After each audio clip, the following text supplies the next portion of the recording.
함께하면 아름다운 왕노릇이라는 제목으로 말씀을 나눌 텐데요. 수련회니까 조금 제가 편하게 지금까지도 편하게 하는 것처럼 보이셨을 텐데 좀 더 편하게 말씀을 함께 나누도록 하겠습니다. 먼저 디모데후서 2장 1절에서 8절 말씀을 함께 볼 텐데요.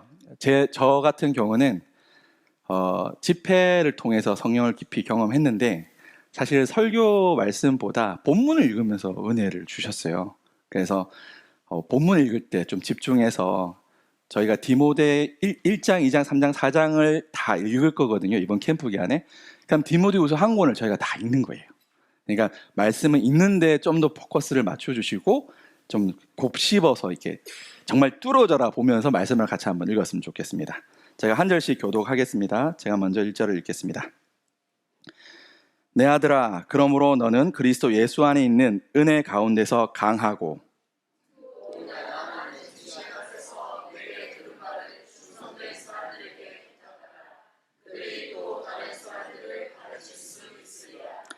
너는 그리스도 예수의 좋은 병사로 나와 함께 고난을 받으라.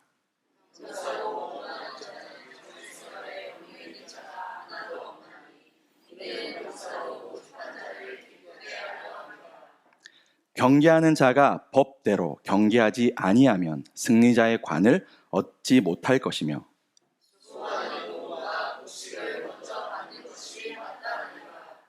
내가 말하는 것을 생각해보라. 주께서 범사에 내게 총명을 주시리라.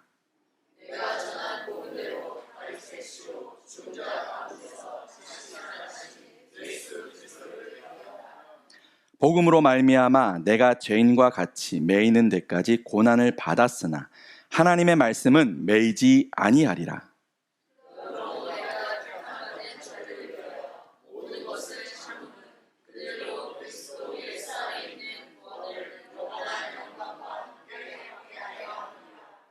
미쁘다 이 말이여, 우리가 주와 함께 죽었으면 또한 함께 살 것이요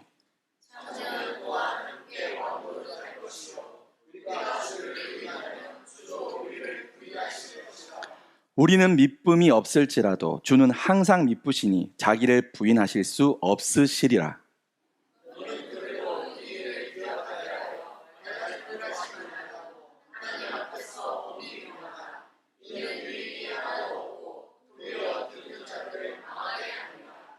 너는 진리의 말씀을 옳게 분별하며 부끄러울 것이 없는 일꾼으로 인정된 자로 자신을 하나님 앞에 드리기를 힘쓰라.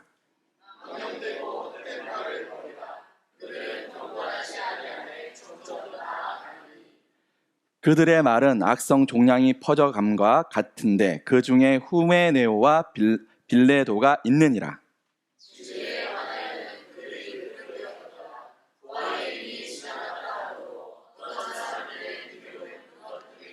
이게 사실 26절까지거든요. 계속 읽겠습니다. 자, 그러나 하나님의 견고한 터는 섰으니 인침이 있어 일렀으되 주께서 자기 백성을 아신다며 또 주의 이름을 부르는 자마다 불의에서 떠날지어다 하였느니라.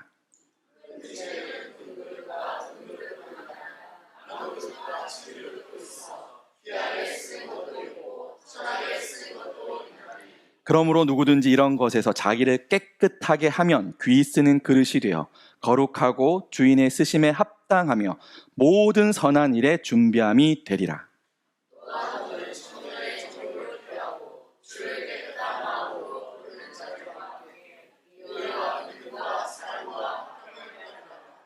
어리석고 무식한 변론을 버리라. 이에서 다툼이 나는 줄 알미라.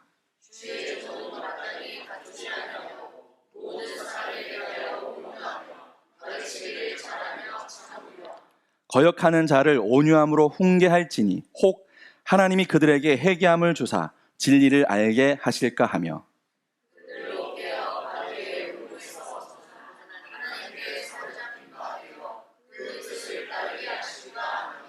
아멘. 2장 1절에서 8절이 아니라 26절까지인데 아마 오타인 것 같습니다. 자, 먼저 기도하고 말씀을 같이 듣겠습니다. 주님 참으로 감사합니다. 사도 바울 우리 믿음의 선배께서 정말 혹독한 로마의 감옥에서 이제 죽을 날을 예상하며 사랑하는 아들, 제자, 성도 디모데에게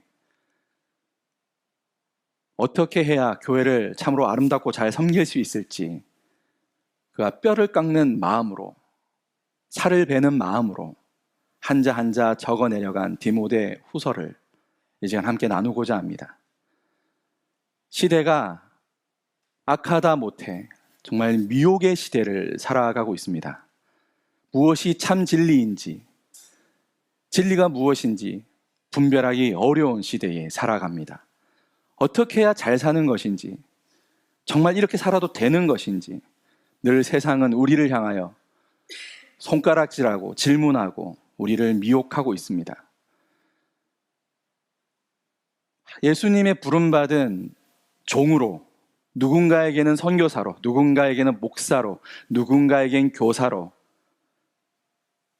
양을 치는 목자의 자리에 서 있는 우리들입니다.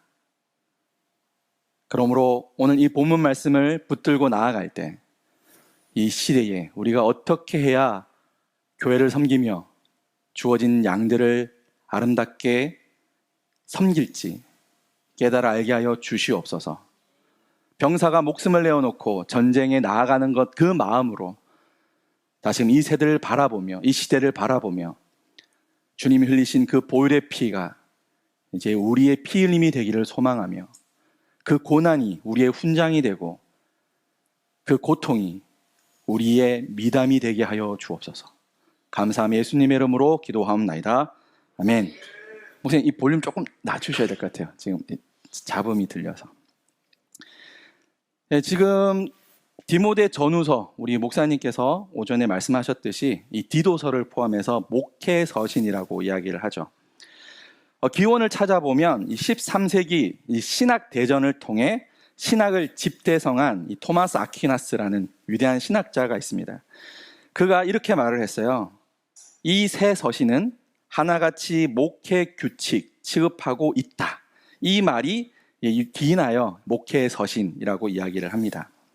이처럼 그 내용을 보면 목회자들이 교회와 주님의 양떼를 어떻게 인도할 것인지를 다루고 있으며 목회자가 갖추어야 할 인격과 지침을 말하고 있습니다.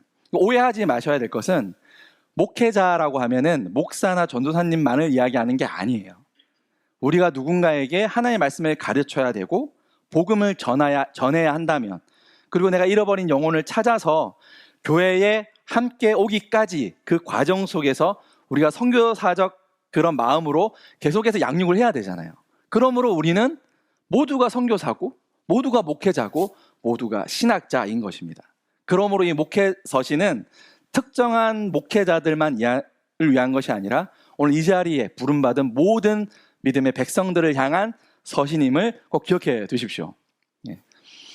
특히 이 거짓된 가르침을 경계하며 올바른 진리를 가르치고 그리스도의 삶의 윤리적 태도와 교회 운영 등 여러 지침을 상세히 교훈하고 있습니다. 아마도 우리 박홍규 담임 목사님께서 이번 수련회를 통해서 이 디모데 후서를 함께 나누고자 하는 그 목회적 의도가 있으시겠죠. 이게 제가 볼 때 이미 우리는 훈련이 많이 돼 있다고 저는 생각을 해요. 문제는 내가 훈련이 되어 있지 않다. 나는 아직 준비가 덜 돼 있다. 나는 여전히 배워야 한다라는 그 생각이 우리를 지배하고 있는 것 같아요. 우리는 이미 필드에서 뛰어야 할 프로임에도 불구하고 우리의 마음은 아마추어 같은 거예요. 그래서 이거는 내 이야기가 아직은 아니야 라고 뒤로 물러서 있다면 이 디모데 후서를 공부하는 중에 한 걸음 두 걸음 전진하여 우리에게 주어진 선교적 삶을 살아내는 우리 임마누엘 모든 성도가 되기를 주님의 이름으로 축원합니다. 자, 우리가 먼저 우리가 목사라면, 우리가 목회자라면, 우리가 교사이고 선생이라면 목양지가 있겠죠. 여러분의 목양지는 어디세요? 어떤 분은 저 밀림 오지가 그분의 목양지일 수 있겠죠. 또 혹자는 자기 집의 가정을 돌보는 것에 자기의 목양지일 수 있습니다. 내가 밟고 서 있는 그 땅에 주어진 그 한 사람이 우리에게는 목양지인 줄 믿습니다. 그게 아프리카든 저기 태평양, 하와이든 어디든 지금 내가 서 있고 내가 섬겨야 할 누군가가 내 앞에 있다면 그 한 사람이 우리에게 목양지예요. 다른 말로 무슨 말씀을 드리고자 하냐면 우리 모두가 목양지가 있다는 것입니다. 할렐루야. 목양지가 있어요. 그러므로 우리는 목양을 당연히 해야겠죠. 그러므로 이 목회 서신을 통해서 우리가 어떻게 목양을 해야 할지 배워볼 필요가 있습니다. 뿐만 아니라 지금 나에게 주어진 이 목양지가 과연 어떠한 곳인지 우리가 분별하고 알아볼 필요가 있겠죠. 자, 기원전 30년경 이 예루살렘 교회가 설립된 이후 첫 300년을 초기 기독교라고 말을 합니다. 이 기간 동안 교회는 두 가지 큰 위협으로부터 대응을 해야 했었는데요. 첫째는 이 외적 대응은 이 물리적 탄압이 있었고 그리고 이론적인 공격이 있었습니다. 두 번째로는 이 내적인 위협으로부터 우리가 대응을 했었어야 되는데요. 초기 기독교가 그것은 교회 안에 거짓 교사, 거짓 가르침, 이단들이 굉장히 크게 교회를 위협했습니다. 그 대표적인 두 개를 이야기하자면 유대주의, 율법주의, 유대주의, 그 다음에 이교 철학, 혼합된 이교 철학이 그 당시 교회에 굉장한 큰 위협으로 다가왔습니다. 이 물리적 탄압, 이 박해는 첫 30년간 유대교의 박해, 그러니까 사도 바울이 이제 믿는 사람을 쫓아서 죽이고자 막 쫓아다니잖아요. 그리고 사도 바울 본인도 그러한 사람이었고 나중에 그 회심하여 크리스찬이 됐을 때는 정말 이 사도 바울을 죽이기까지는 나는 먹지도 않고 잠도 안 자겠다. 결사대가 조직되어서 사도 바울을 죽이고자 했죠. 그러니까 유대교의 그러한 박해가 있었습니다. 그리고 기원 64년 이래로 로마 제국의 박해가 시작되었죠. 물론 일시적으로 평화 기간도 있었으나 기독교에 대한 공격과 박해는 지속되었고 250년 데시우스 황제 이후에는 잔인하게 박해가 조직화되고 시작되었기도 했습니다. 교회 내에 이단과 이 이단 이설로부터 또 혼란에 빠졌는데요. 이는 교회와 교회 지도자들의 권위와 진리의 기준에 대한 의문을 제기하게 되었고 교회 내 거짓 교사들이 잘 안 보인다 싶었는데 안경을 안 갈아 죄송합니다. 지금 웃겨드리려고 한 이야기인데 실패. 예의상으로도 한 번씩 웃어주시던데 감사합니다. 잘 보이네요. 어쩐지 안 보이더라. 이 유대주의는 아시다시피 이제 사도 바울이 정말 철저히 경계하고 싸웠던 율법주의. 이 율법주의자들이 유대인이 아니에요. 이 율법주의자들이 교회 내에 있는 크리스찬들이에요. 그리고 이교 철학, 당시 그 헬라 철학이죠. 이러한 여러 가지 사상들이 기독교와 혼합이 되기 시작했어요. 그런데 이게 우리가 다 예수님이 누군지 알고 복음을 알고 사도 바울 선생이 직접 가르쳤는데 왜 이렇게 교회가 이 초대 교회가 이 대단한 교회가 왜 자꾸 이 이단 거짓 교사의 가르침에게 흔들렸을까? 우리가 의문을 품을 수 있지만 그때 당시에 이 율법주의나 이러한 이교도적인 이런 그 헬라 철학은 굉장히 보편적인 상식이었어요. 그러니까 일반적으로 모든 사람이 받아들이고 있던 이념들이었기 때문에 거기서 기독교를 선명하게 분리해내기가 쉽지가 않았습니다. 오늘날이라고 다를까요? 오늘날도 다르지 않아요. 우리 교회 안에도 수없이 많은 이단 설이 마치 그것이 진리냐 우리 안에 들어온 게 굉장히 많습니다. 우리도 그렇게 지금 분별 못하고 있단 말이죠. 제가 지난번에 한번 말씀드렸지만 감사합니다를 1000번 하면 복 받는다. 예, 그런 것을 교회에서 가르친다니까요. 정말 1000번 해서 복을 받았으면 좋겠어요. 그게 복을 받았으면 좋겠어. 근데 이제 복을 못 받으면 어떤 일이 벌어져요? 속은 거잖아요. 아니면 내가 믿음이 없는 사람인 걸 딱 증명되는 거잖아요. 믿음을 가지고 감사하게 1000번 하면 복을 받는데 내가 아무리 감사해도 복이 없어. 여전히 똑같아. 그러면은 둘 중에 하나예요. 하나님이 나를 저주했거나 내가 믿음이 없거나 그때부터 이제 죄의식에 빠져가지고 자기 자신을 치기 시작하는 거예요. 자유함이 없는 거죠. 제가 비근한 예를 하나 들었을 뿐이지만 이와 같은 일들이 우리 가운데 굉장히 많습니다.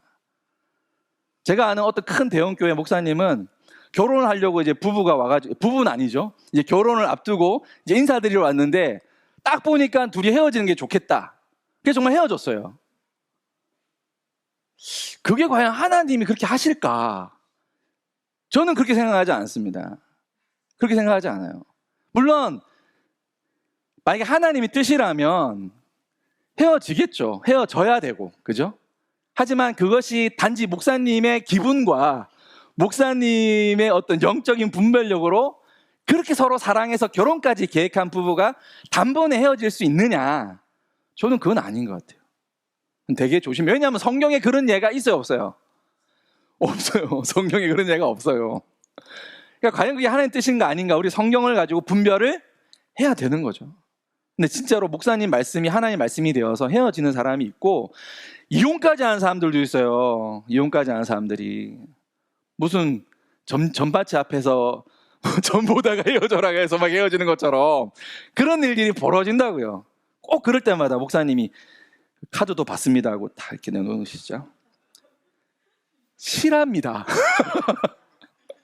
그런 일들이 우리 가운데 비일비재하다는 거예요. 그러니까 과거의 초대 교회뿐 아니라, 그러니까 우리 이 이단은 그냥 특별하게 뭔가 대단한 것처럼 우리에게 접근하지 않아요.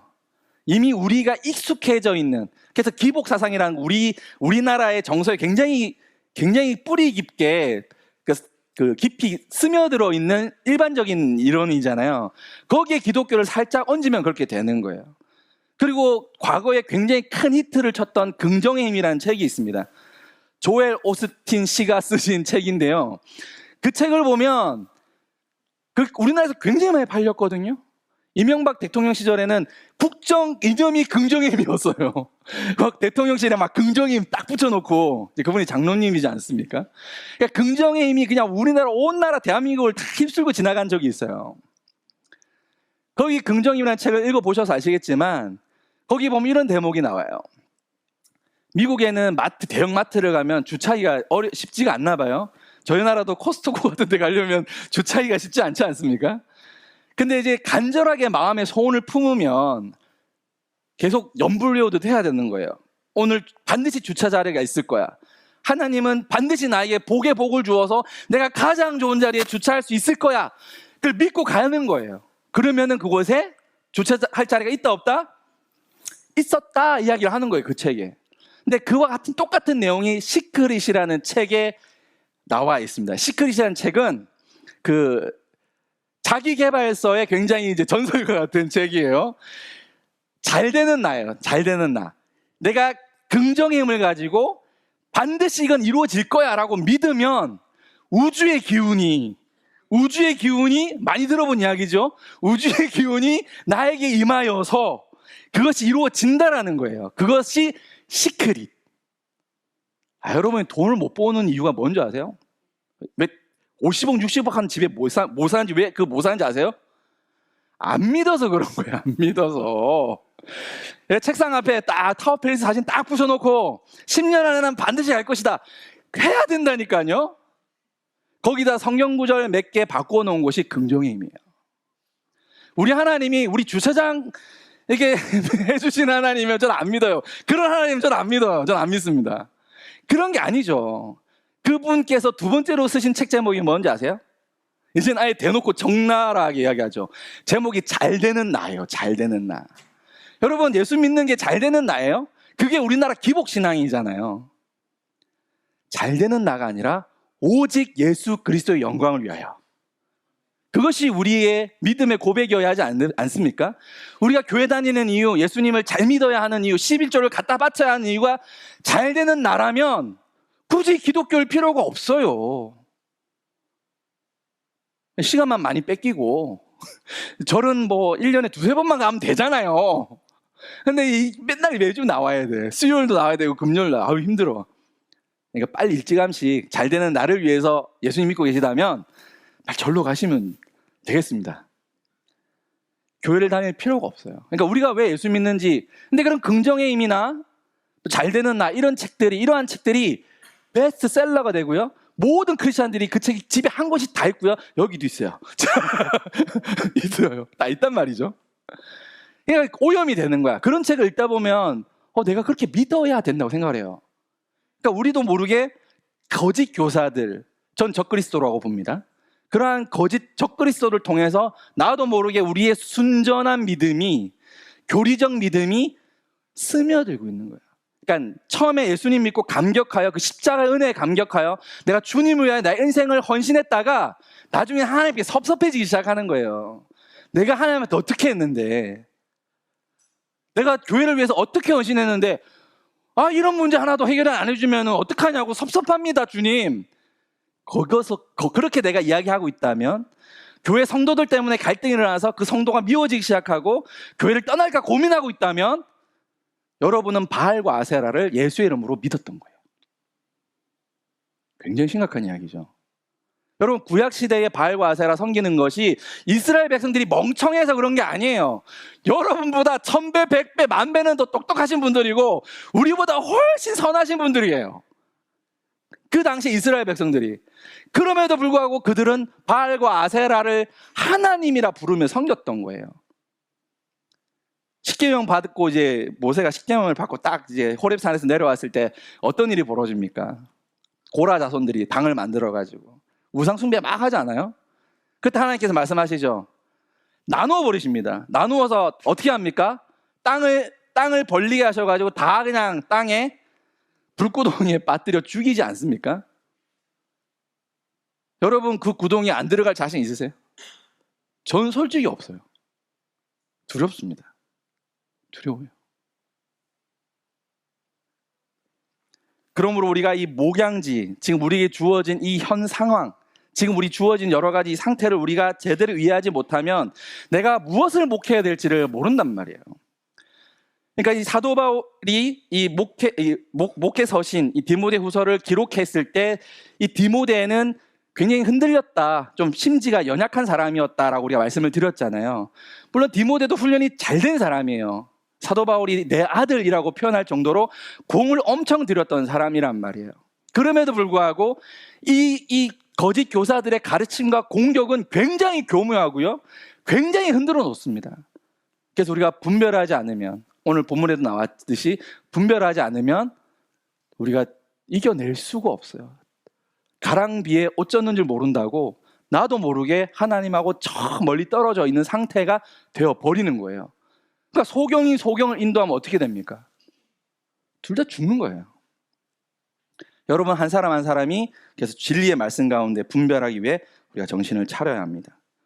오늘 이 시대는 포스트 모더니즘의 시대라고 이야기하죠. 우리 박홍규 목사님께서도 이 이야기를 여러 번 하셨습니다. 사사 시대가 포스트 모더니즘 시대라고 이야기하지 않았습니까? 마찬가지예요. 지금 우리가 살고 있는 이 목양지가 포스트 모더니즘이었고, 당시 이 디모데 후서에 가르쳤던 그때가 헬라 철학이 전 세계를 지배하던 시대. 정치적으로는 로마가 지배했지만 정신적으로는 헬라니즘이 지배하던 시대예요. 그러니까 철학이 지배하는 거예요. 나의 생각이 곧 진리가 되는 시대를 살아왔다는 거예요. 근데 지금도 다르지 않습니다. 포스터 모더니즘 할 때 포스터라는 말은 이게 라틴어인데요. 뭐뭐뭐 이후, 무엇에 반하다, 반대하다에 반하다, 그리고 무엇을 넘어서다, 그런 의미가 있죠. 그러니까 모더니즘의 반대예요. 모더니즘은 규율이 있는 거예요. 규율이. 뭔가 진리가 있어요. 정해놓은 윤리가 있고 진리가 있고 우리가 그것을 지켜 살아야 할 어떤 가치가 있었어요. 그런데 포스트 모더니즘은 그 모더니즘을 반대하여 나온 사상들이에요. 쉽게 말하면 내가 생각하는 게 곧 진리가 되는 거예요. 상대적 진리가 되는 거예요. 뭐 너는 그렇게 생각해, 난 이렇게 생각할게. 우리 교회 안에서도 너는 그렇게 신앙생활을 해, 나는 이렇게 신앙생활 할게. 그러니까 우리가 모더니즘, 뭔가 가치가 있는, 의미가 있는 것들이 희석되어져 가고 있다는 거예요. 그래서 이러한 우리 여러 가지 상황을, 이 주변의 상황을 우리가 이해하지 못한다면 우리가 제대로 목양지를 할 수가 없습니다. 그런데 저는 이 포스트 모더니즘을 또 다른 말로 설명을 하자고 한다면 저는 잠재의식의 전쟁이라고 생각을 해요. 여러분, 잠재의식 많이 들어보셨죠? 제가 지금 가스라이팅을 한번 해볼게요. 제가 가스라이팅이 뭐지? 담배 피시나? 그렇게 생각하시는 계시다는데 제가 설명을 좀 드리겠습니다. 제가 신학교 다닐 때 제가 이해가 안 갔던 게 하나 있어요. 이제 신학생들을 모아놓고 부흥 집회를 하거든요. 그럼 되게 유명한 강사님들 많이 오세요.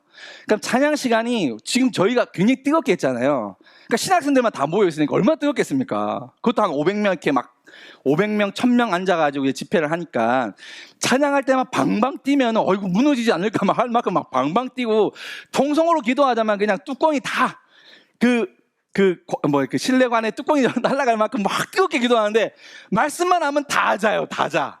다 엎드립니다, 진짜. 제가 그걸 보면서 이거 뭐지? 이거 뭐지?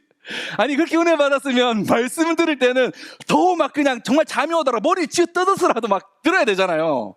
다 자요. 다 엎드려 있어요, 진짜. 보면 내가 그 강사 목사님한테 되게 미안할 정도로 다 자요. 여기는 한 분도 안 주무시네요. 주무시면 어떻게 되는지 아시죠? 제가 가스라이팅 한번 한 거예요. 이젠 자고 싶도 못 자. 졸리는데 자면 안 될 것 같아. 가스라이팅 한 거예요. 목사가요, 여러분 가스라이팅 얼마든지 할 수 있고요. 저를 신뢰하는 분이 있으면 있을수록 저의 가스라이팅의 위력은 굉장히 커집니다. 이 가스라이팅 이런 식으로 하는 거예요. 이 잠재의식 전쟁을 무의식적인 상태에서 영향을 받도록 잠재의식에 호소하는 건데 이게 뭐 대단한 게 아니에요. 아무것도 아닌 한 말이 툭 던지는데요, 그 말이 제 마음에 탁 들어오는 순간 저한테는 그게 쇠사슬이 돼요. 발을 딱 묶어가지고 그 사람한테 질질 끌려다니게 합니다. 그런 얘기 많이 들어보셨죠? 코끼리 한 마리 어릴 때 탁 쇠사슬에 묶어서 키우면 나중에 풀어줘도 도망가질 않아요. 이미 거기에 길들여져 있기 때문에. 여러분 이단에 빠지는 막 그냥 서울대생들 이야기 많이 들어보셨잖아요. 막 그렇게 똑똑하고 우리나라에서 내놓으라는 엘리트들이 그 말도 안 되는, 정말 말도 안 되는, 아니 그 성경에 그 선악과를 따먹었다 할 때 그 따먹었다가 성관계라고 설명하는 그런 이단에 빠진다니까요. 와, 진짜 좀 대단히 놀랐습니다. 근데 그 똑똑하신 분들이 진짜 저 선생님은 참 선생이야, 내가 정말 궁금했는데 너무 제대로 해석해줘 하고 막 쫓아가는 거예요. 제대로 교회에서 교리 공부만 하고 그걸 분별할 수 있는 능력만 키웠으면 절대 빠질 일이 없어요. 근데 교회에서 가르치질 않아요. 복 받아라만 이야기하지 복 받는 게 무슨 말인지를 가르쳐 주질 않아요. 복음의 본질이 무엇인지 가르치지 않아요. 저도 신학교 다닐 때 여러 번 말씀드렸지만 우리 박공규 목사님 안 만났으면 저도 지금 막 가스라이팅하고 돌아다니고 있을지 몰라요. 막 이름 있는 부흥사가 돼가지고 돈은 많이 벌었겠다.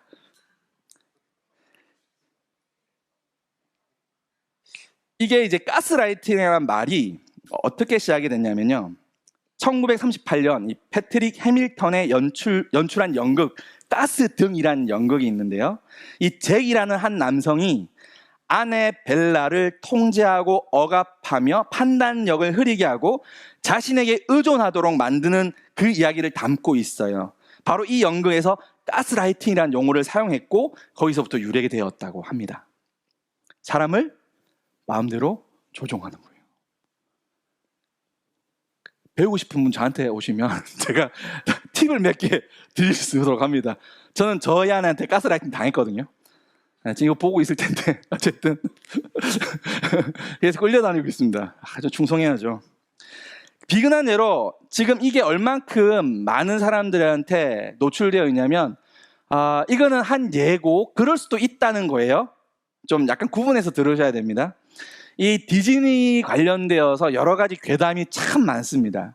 이게 진짜인지 아닌지는 뭐 돌아가신 월트 디즈니를 흔들어 깨워서 들어보지 않으면 정확하게 알 수가 없는데, 근데 의심되는 경우가 반복이 되면 의심할 수밖에 없잖아요. 이 월트 디즈니의 만화는 누구를 대상으로 하는 겁니까? 어린 아이들을 대상으로 하는 거죠. 그러니까 어릴 때부터 어린아이들에게 뭔가 잠재의식 속에 뭔가를 계속 심어줘서 나중에 이 아이들이 자라서 무엇인가에 계속 돈을 쓰도록 만드는 것이, 이거는 제가 엔터테인먼트 사장이라 하더라도 그렇게 할 것 같아요. 그런데 잠재의식 기법은 전 세계적으로 지금 금지를 당한 연출 방법이에요. 지금은 방송이나 광고에서 이러한 그 잠재의식 기법 제가 좀 더 설명을 해드릴 텐데 사용하게 되면 이건 법적으로 제재를 받게 돼 있어요. 근데 이러한 포스터에도 가만 보면은 아까 잠깐 보셨겠지만 여기 감겨져 있는 이 막 머리카락이 라푼젤이잖아요. 라푼젤 이야기인데 감겨져 있는 데를 자세히 보시면은 어떠한 누가 봐도 그렇게 볼 수밖에 없는 단어들이 이렇게 숨겨져 있습니다. 이게 SEX, 섹스라는 글자죠. 그러니까 성적인 이미지를 계속해서 어필하는 건데 이 포스터 한 장만 있으면은 뭐 우연히 그랬다라고 생각할 수 있는데 제가 이제 저도 문화 사역 쪽에 관심이 많아서 이쪽에서는 10년 넘게 나름대로 공부도 하고 책도 보고 연구도 해봤는데 굉장히 이런 게 많아요.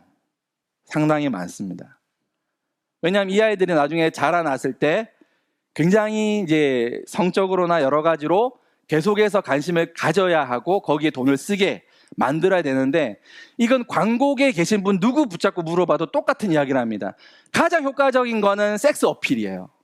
성적인 이미지를 주는 것만큼 가스라이팅하여 자기 브랜드에 충성하게끔 만드는 기법은 없다고 합니다. 우리나라도 그런 거 굉장히 많이 썼어요. 실제 지금 많이 줄어들었죠, 사실상. 왜냐하면 법으로 금지하고 있기 때문에. 이 뒤에 보시는 이 사진은 맥주를 선전하는 그림이에요. 어떤 그림 같습니까? 여성의 아름다운 힙 같지 않습니까? 되게 잘 만든, 제가 볼 때는 굉장히 잘 만든 광고 포스트예요. 그렇지만 무엇을 어필하고 있는 거죠? 섹스 어필하고 있는 거예요. 성적인 자극으로 자기 브랜드에 충성하는 고객으로 만들고 있는 겁니다. 그런데 이게 그대로 지금 쓰고 있는 것이 어디냐? 이단들이에요, 이단들. 제 아는 지인이 이단에 빠져가지고 제가 모 교단에 3개월간 잔입한 적이 있어요. 제가 신학교 시절에. 찾아오려고, 데려오려고 부탁을 받고 들어갔는데 제가 딱 가자마자 3명이 저한테 달려와가지고 딱 붙는 거예요. 저는 무슨 미스 코리아인 줄 알았습니다. 걔는 정말 TV에나 브랑관에서나 볼 수 있는 아름다운 여성들이 와서 정말 자기 간이라도 빼줄 것처럼 너무 친절하게 어머 오셨어요 하면서 막 저를 너무 친절하게. 예. 여자분이 오시면은 잘생긴 오빠 3명이 다 붙습니다. 그래서 몇 달 동안 계속 케어를 해요. 전화하고 따로 만나고 밥도 사주고. 빠질 뻔했어요. 대단한 것입니다. 대단한 것. 그러니까 사실 기독교에서도 우리가 이제 새로 새신자가 오면 VIP라고 하잖아요. 전 굉장히 위험하다고 생각합니다. 교회 오자마자 새신자인데 당신이 VIP래. 예수님을 믿는다는 건 VIP가 되는 게 아니거든요. 근데 복음이 뭐냐면 당신은 가장 존귀한 사람이 되는 거 맞는 말이죠. 맞는 말인데 교회에서 처음부터 그렇게 대접을 해주고 나중에 안 해주면 어떤 생각이 드냐면 가스라이팅 당했다는 생각을 해요. 실제로. 난 이제부터는 VIP가 아닌가? 섭섭한 마음을 준다고요. 그리고 상대적으로 그러한 대접을 못 받는 사람들은 박탈감을 느끼는 거죠. 전도대회 할 때 막 경품 걸잖아요. 자동차 경품 거는 거 봤습니다. 저는. 전도왕, 전도 몇 명 하면, 그러니까 그분은 한 영혼을 구원하기 위해서 전도를 열심히 한 걸까요? 그 차를 꼭 갖겠다는 일념으로 전도를 하셨을까요? 둘 다 하겠죠. 처음에는 복음을 위해서 내가 1등을 못했어. 섭섭할까 안 할까요? 만약에 조금이라도 섭섭한 마음이 있다면 그 자동차를 위해서 한 거예요. 여러분, 섭섭한 마음은요, 내가 지금 영적으로 어떤 상태인지를 알려주는 사이키와 같아요. 바로미터입니다. 내가 섭섭해. 삐뽀 지금 당신 빨리 처방받아야 돼. 병원 가봐야 돼. 지금 빨리 약 먹어야 돼. 식약 구약 먹어야 돼. 죄송합니다. 그런 알림이라고요. 알림. 섭섭한 마음은 내가 대가를 바라는 거거든요. 내가 기대했던 게 채워지지 않을 때 오는 게 섭섭함이거든요. 부부관계도 마찬가지예요. 내가 당신을 위해 나 죽을 수도 있어. 딱 거짓말이잖아요. 뭘 죽긴 뭘 죽어. 그런데 내가 당신을 위해서 뭐든지 할 수 있어. 근데 섭섭해. 그러면 기브 앤 테이크가 전제된 거예요. 사랑은 기브 앤 테이크가 아닙니다. 하나님이 우리에게 테이크를 기대하고 십자가에 달려 죽으셨을까요? 제가 하나님이면 그냥 다 심판합니다. 그냥 다 심판해. 뭐 하려고 새로 만들면 되지. 타노스처럼 그냥 딱 해서 싹 없애고 그냥 새로 딱 만들면 되지. 근데 우리 하나님은 그러지 않으신다. 우리한테 기대 안 하셔요. 1도 안 하셔요. 그러니까 내가 하나님한테 뭐 하려고 안 해도 돼요. 하나님은 우리의 노력과 우리의 애씀이 전혀 필요 없으신 분이에요. 우리가 돈을 많이 헌금해야 우리 하나님은 아이고 네가 내 곳간을 채워줘서 내 너무 좋다, 야 나 꼭 필요했는데, 이런 분이 아니라고요. 그 헌금 목사님 안 해도 되겠네요. 그게 아니에요. 우리가 헌금을 하는 이유는 감사하는 마음의 최소한의 표현이고요, 그 감사한 표현을 가지고 우리는 어려운 이웃과 나누는 거예요. 할렐루야. 그때 그들이 하나님을 우리의 삶을 통해서 보게 되는 거거든요. 도표를 하나 볼게요. 여기 바깥 세상이 있습니다.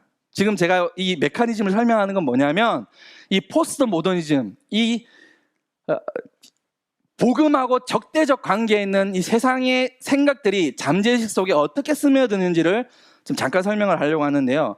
여러분, 우리가 의식 가운데 살아가는 것 같죠? 근데 아까 애니메이션 포스트도 보고 그 다음에 맥주 광고도 보셨듯이 알게 모르게 우리의 의식은 잠재의식과 무의식을 통해서 조종당하고 있어요. 제가 지금 이 말씀을 계속 이어가는 이유는 바로 그 말입니다. 이스라엘 백성들이 바알과 아세라를 섬길 때도 그들이 바알과 아세라를 섬긴다고 생각하지 않았어요. 물론 바알의 제단에 가서 절도 했지만 주일날 예배도 드렸단 말이에요.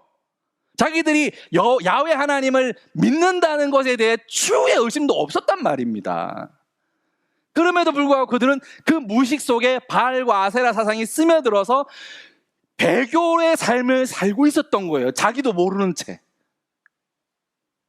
그러니까 자기가 어떻게 살고 있는지를 모르니까 그렇게 하는 거예요. 자, 이 잠재의식 속 무의식 속에, 자, 한번 볼게요. 이게 오늘 서울경제신문에 이런 뉴스가 났어요. 예를 들어서 저는 버니즈입니다. 아시는 분은 아시겠지만, 뉴진스 팬이라고 말씀드린 거예요. 뉴진스 깔려가는 이야기는 아닌데, 기사 제목이 이렇습니다. 뉴진스처럼 여중생도 디올, 샤넬, 휘감게 생겼네. 학부모 영끌에 사줘야 하나 비상. 근데 이 뉘앙스가 사주란 말같이 들리지 않으세요? 뭔가 이래서는 안 된다가 아니라 큰일 났다, 비상이다, 어떻게 할래, 사주긴 해야 되는데, 약간 그런 느낌이에요. 호의적이지 않아. 뉴진스에 대해 되게 이걸 이용해서 오히려 막 그냥 모르는 사람도 알게끔 만들어주는 그런 역할을 하고 있죠. 조심해서 봐야 됩니다. 그러니까 이 뉴진스, 새로운 청바지, 이 민희진이라는 이 뉴진스를 만든 오도라는 회사의 그 대표입니다. 그분이 이 뉴진스라는 그룹을 만들 때 아까 제가 설명드렸던 이와 같은 똑같은 방식을 동원하여 뉴진스라는 그룹을 만들었어요. 이 철학자 헤겔의 정반합에 관한 이야기거든요. 그러니까 세상에 유행하는 게 있는데 항상 반작용이 일어나요.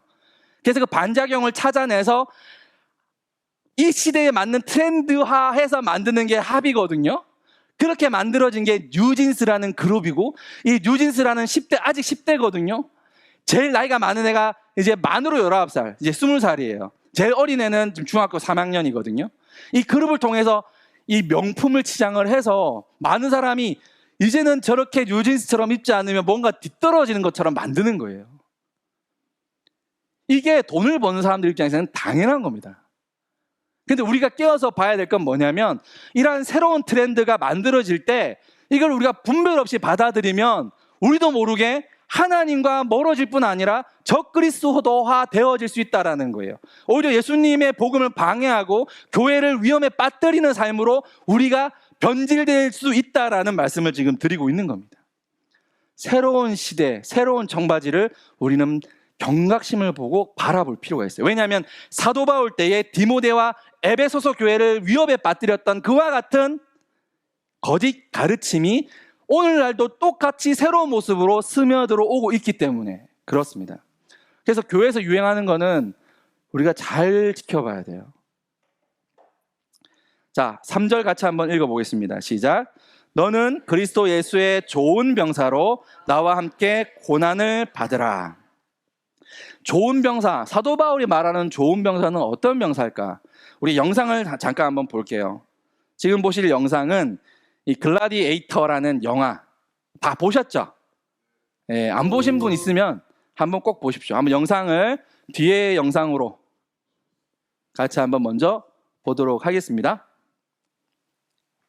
목사님 틀어주십시오. 네, 이걸로 보면은 음향이 안 좋아가지고 네, 보겠습니다. 볼륨 좀 키워주십시오.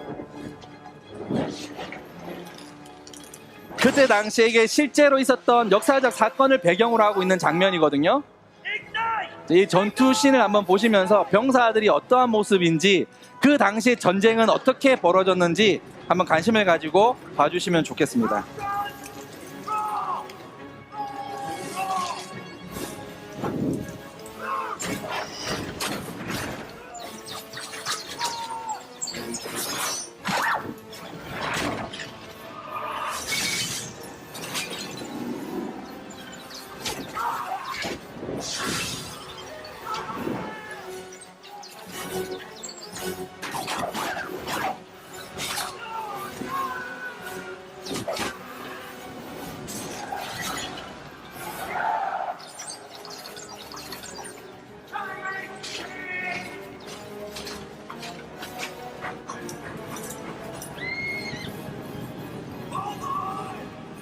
로마의 기병대입니다. 기병대.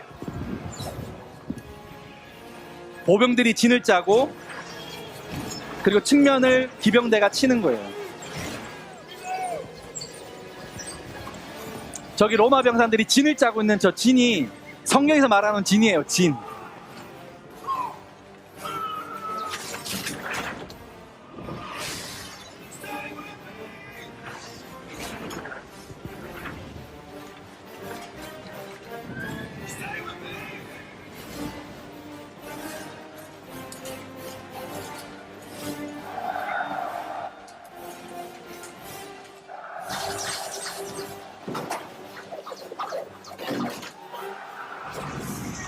지금 진이 어떻게 방어하는지를 잘 보세요. 정말 훈련이 정말 잘 되어 있는 병사들이에요. 저리 덩치 큰 힘센 막 장군들이 들어닥쳐도 견고한 진이면 절대 깨지질 않아요. 그리고 이제 측면에서 이제 쳐버리는 거죠.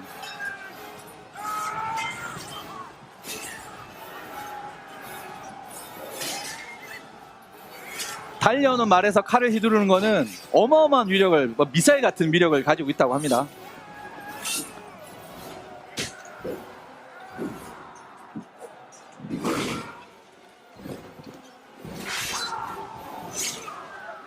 저렇게 한 명이 아무리 용맹하고 그 힘이 장사라도 이 진으로 에워싸면은 버틸 재간이 없어요.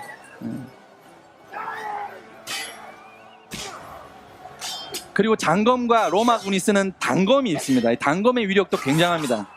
큰 칼이 좋은 게 아니에요. 근접전에서는.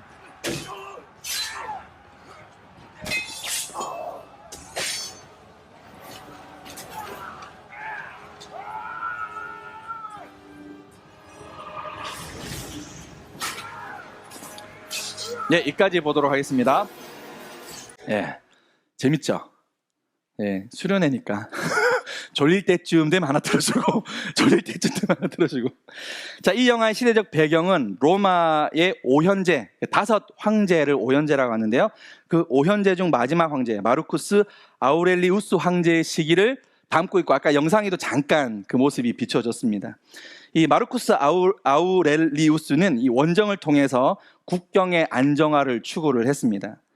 하지만 그는 전쟁 중 막사에서 급사하게 되고, 영화에서도 보면은 그 아들 막시무스가 자기 아버지 황제를 죽인 것처럼 나오거든요. 근데 그는 이제 정확한 역사는 아니고 비사로 이제 아마 그랬을 것이다 이렇게 생각을 하는데, 코모두스라는 이 왕자가 황제에 오릅니다. 근데 그 사람은 굉장히 무능하고 잔악했다고 해요.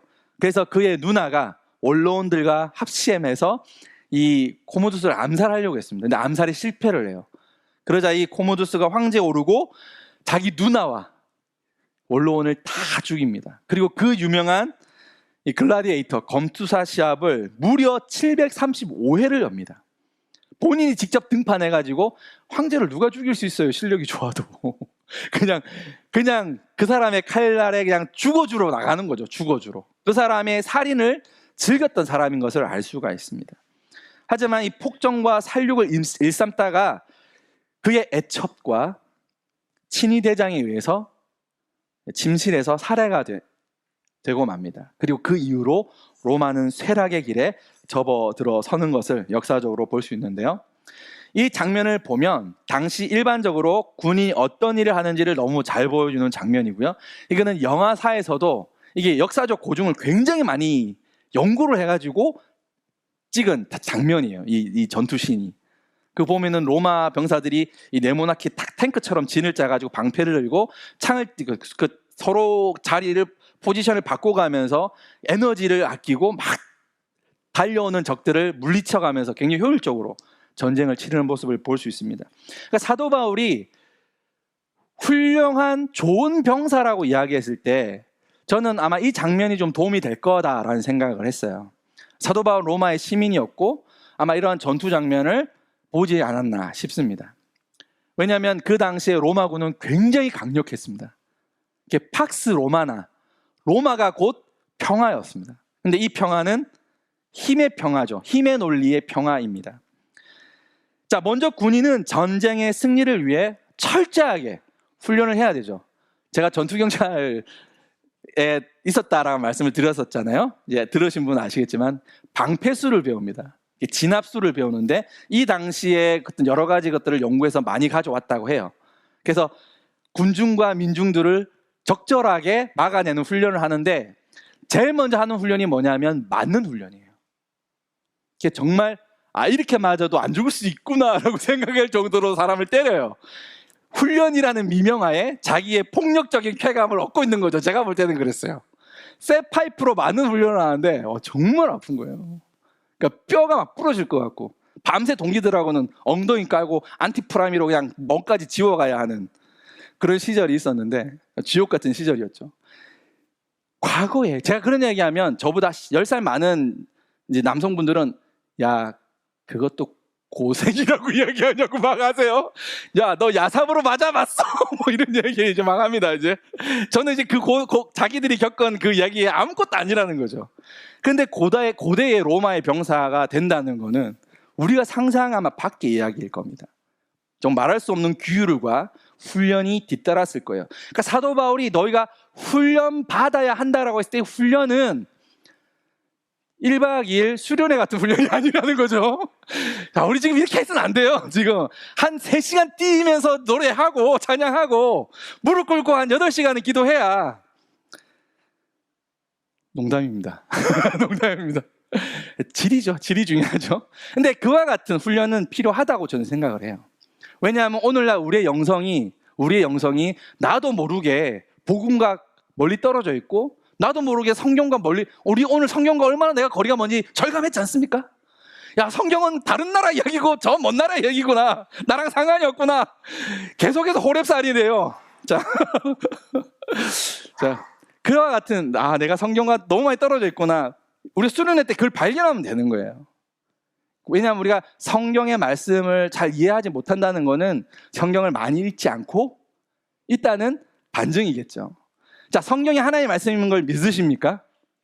믿잖아요, 우리는. 근데 내가 성경을 싫어하지 않아. 여러분, 성경 싫어하시는 분 계세요? 성경 말씀 안 읽고 싶은 분 계세요? 매일 성경 읽고 싶고 하나님의 음성을 듣고 싶잖아요. 할렐루야.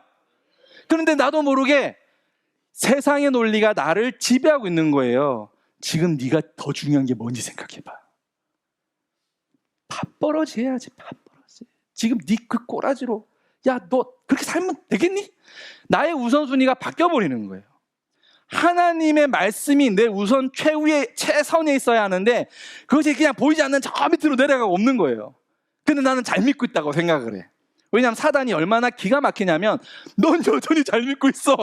넌 정말 잘하고 있어. 야, 너 정도 한 사람도 요즘 많이 없어. 뭐 이러면서 넌 최소한 수요일하고 금요일도 예배 나가잖아. 뭐 이러면서 우리를 안심시켜요. 근데 사실은 나는 하나님하고 상관없는 종교인처럼 되어가고 있는 거죠. 우리가 이와 같은 군사로 스스로 훈련을 자처하셔야 돼요. 아니면 우리 목사님들 있잖아요. 목사님들은 여러분 목사님들의 시간을 다 빼앗아 가셔야 돼요. 목사님 저 훈련시켜 주세요. 저 1:1 양육해 주세요. 저 성경 공부 시켜 주세요. 위험한 말이긴 한데 하셔야 됩니다. 하셔야 돼요. 진짜 하셔야 돼요. 그래야지 여러분이 살아요. 목회자도 그래야 딴 생각 안 하고 살아요.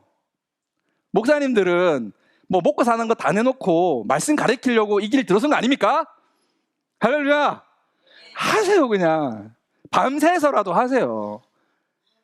그런 시절이 있었어요. 초대교회도 밤낮으로 모였습니다. 그 말씀이 얼마나 달콤한지. 우리 임마누엘 교회도 하나님의 말씀이 다시금 일어나는 부흥의 시대가 일어나는 교회 되기를 바랍니다. 자, 네 번째 같이 읽겠습니다. 시작. 병사로 복무하는 자는 자기 생활에 얽매는 자가 하나도 없나니 이는 병사로 모집한 자를 기쁘게 하려 함이라. 5절 있습니다. 시작. 경계하는 자가 법대로 경계하지 아니하면 승리자의 관을 얻지 못할 것이며. 6절까지 시작. 수고하는 농부가 곡식을 먼저 받는 것이 마땅하니라. 자, 먼저 병사로 복무하는 자가 자기 생활에 얽매는 자가 하나도 없다라 그랬잖아요. 당시에 이 로마 병사를 많은 사람들이 지원한 이유가 있습니다. 로마의 시민권을 얻는 가장 빠른 방법이 이 로마의 병사로 들어가서 복무기간을 채우는데요. 근데 당시에 복무기간은 굉장히 길었습니다. 굉장히 길었어요. 그런데도 왜냐하면 자기는 자기 부모가 로마인도 아니고 로마 시민과 결혼할 처지도 안 돼. 그러면은 로마 병사, 군인이 될 수밖에 없어요. 지금 미국도 마찬가지죠. 미국도 미국 시민권을 얻기에 제일 좋은 빠른 방법이 군대 입대하는 겁니다. 요즘은 어떤지 모르겠어요. 과거에는 그런 드라마나 영화가 많았죠. 군에 입대하면 복무기간이 지나면은 미국 시민권을 줬습니다. 근데 왜 사람들은 로마 시민이 되려고 했냐면 뭐 지금으로 생각하면 돼요. 미국 시민권을 딴다고 생각하시면 됩니다. 그들에게는 선거권과 피선거권, 그러니까 출마할 수 있는 그리고 투표할 수 있는 권한이 있었고요. 다른 로마 시민과 합법적으로 결혼할 수 있는 권리가 생겼고요. 출생과 함께 로마 시민이 된 아기의 아버지가 될 수 있는 권리가 있었고 더욱 강화된 상업권, 장사할 수 있는 권한을 갖게 됐고요. 로마에서 재판을 받을 권리, 딱 떠오르는 사람 누구죠?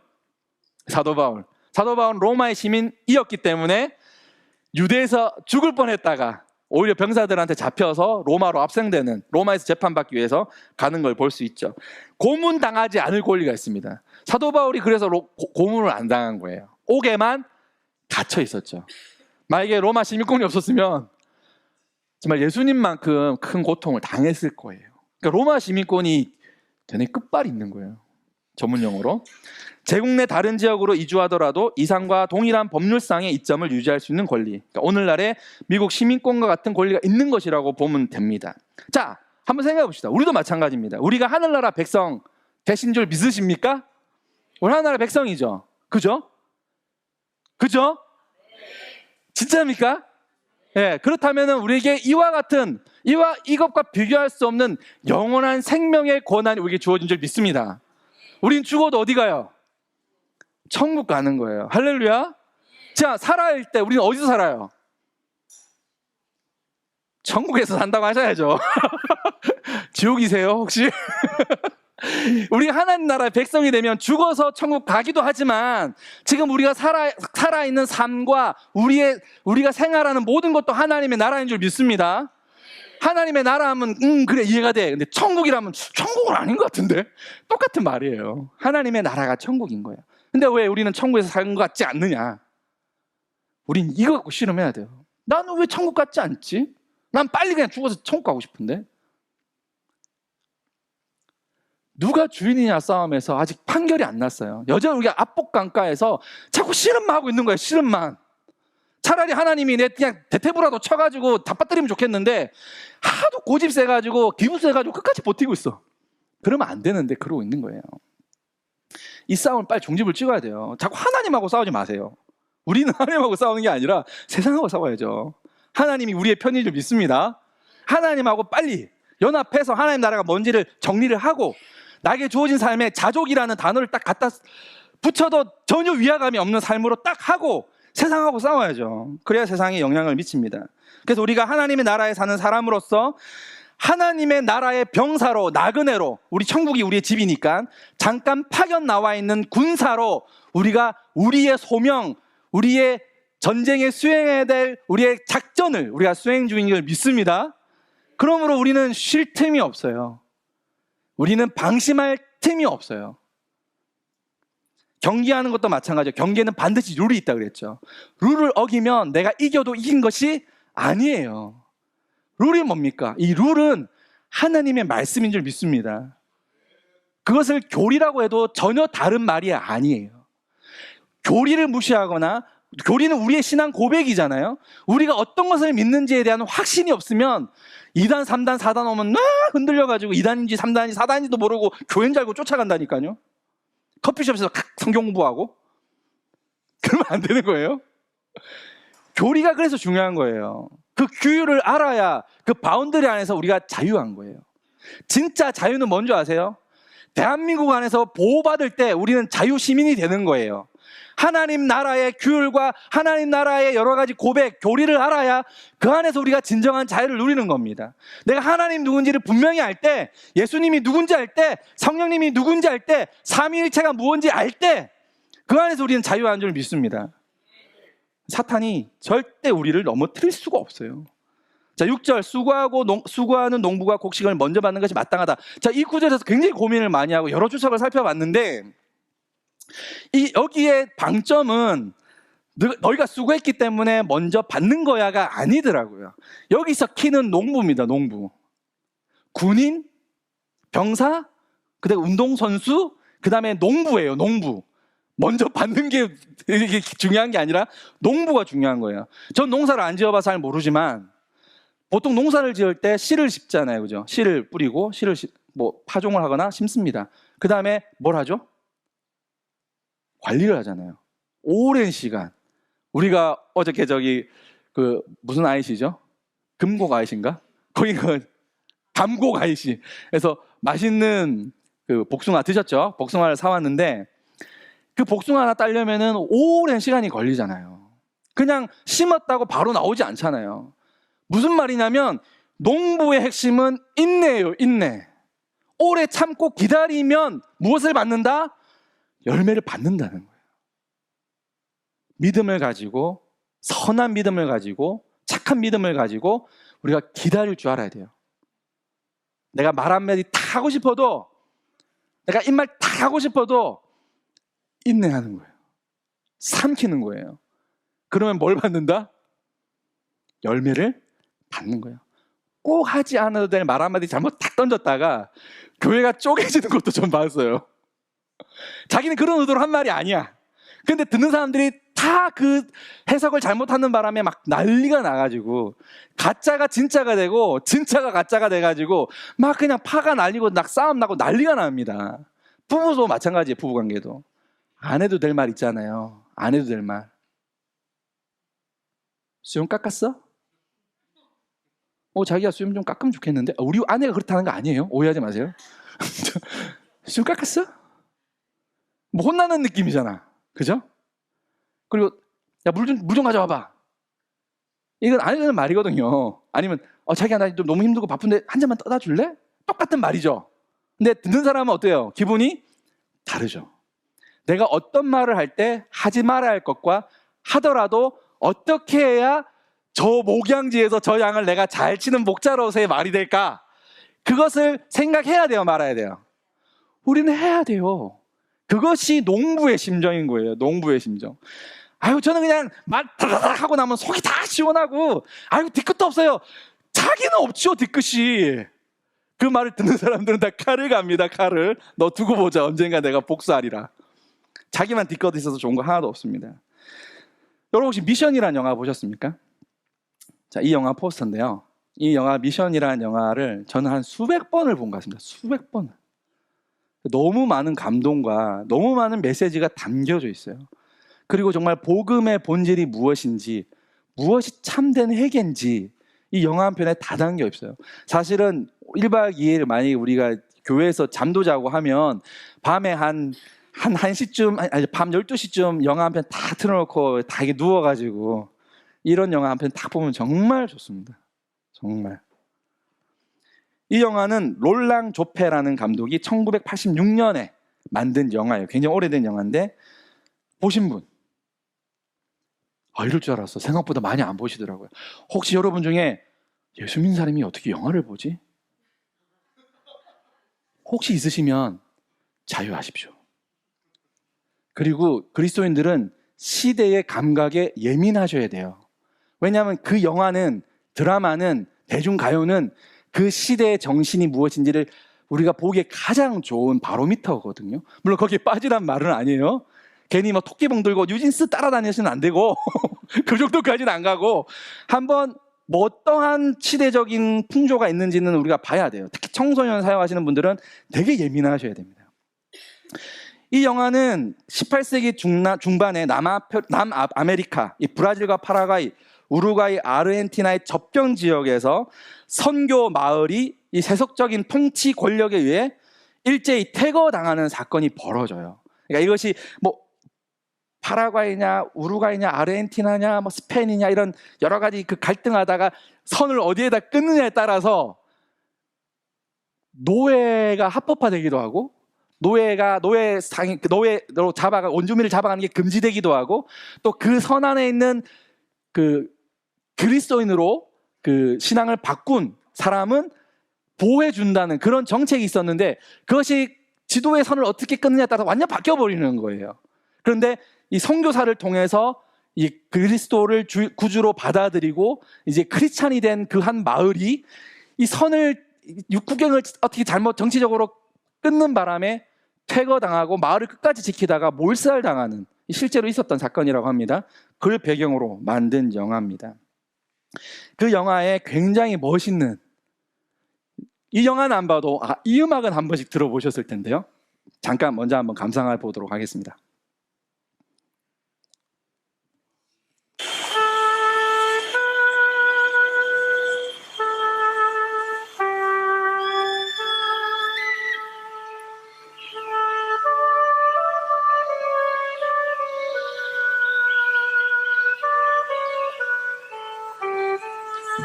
이제 선교사가 원주민과 의사소통을 하기 위해서 문화를 이용하고 있는 거예요. 악기를 가지고 아름다운 선율을 가지고 그들하고 관계를 맺어보려고 하는 겁니다. 이때 아마존에 있는 이 원주민들은 굉장히 호전적이었고 특히 서양인들을 굉장히 배척했기 때문에 죽을 수도 있는 거예요. 이미 한 선교 신부님이 죽었어요. 죽고 난 다음에 이 선교사가 바로 들어가 있는 장면이에요.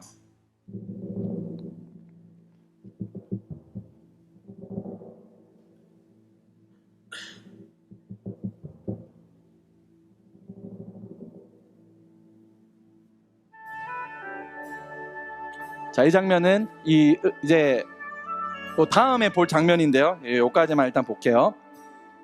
네, 감사합니다. 네.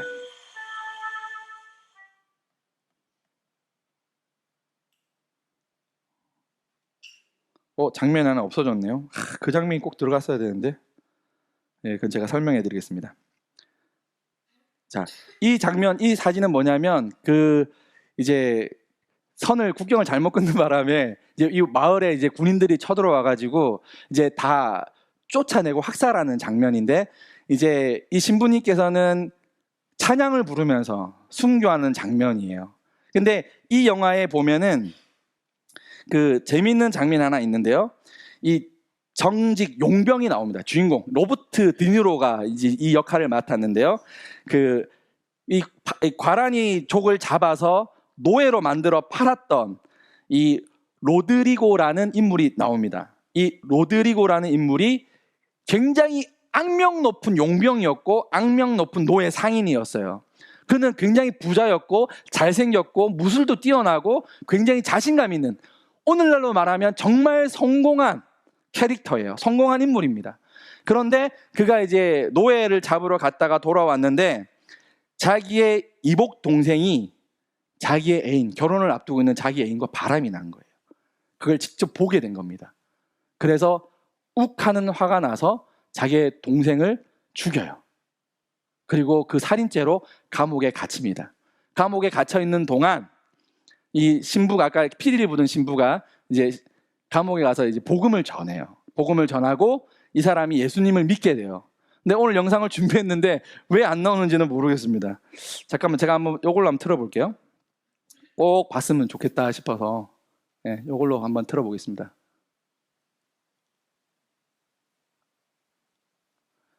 자, 이 장면 어떤 장면이냐면 이제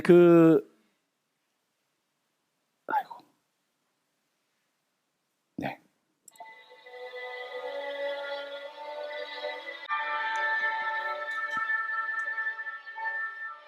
이게 로드리게, 아까 말했던 그 상인이 예수님 믿고 회개하고 난 다음에 그 자기가 노예로 만들었던 그 부족을 향하여 자기가 노예를 잡으려고 사용했던 모든 갑옷과 칼과 총을 다 이렇게 만들어가지고 그물에 싸가지고 그걸 짊어지고 정말 용서를 받기 위해서 올라가는 장면이에요.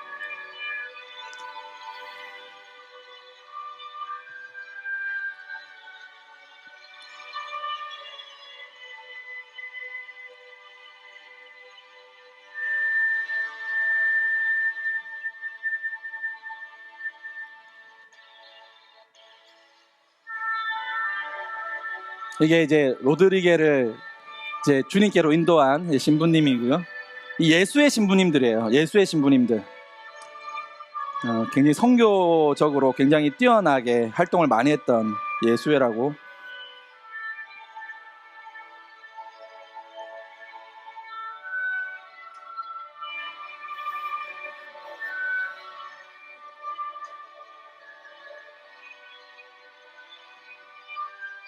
저걸 끊어버리자고 이야기하거든요. 이제 그만 됐다고, 충분하다고, 저걸 끊어내자고 이야기를 해도 절대 자기는 그걸 끊을 수가 없다고 끝까지 짊어지고 이제 가는 장면이에요.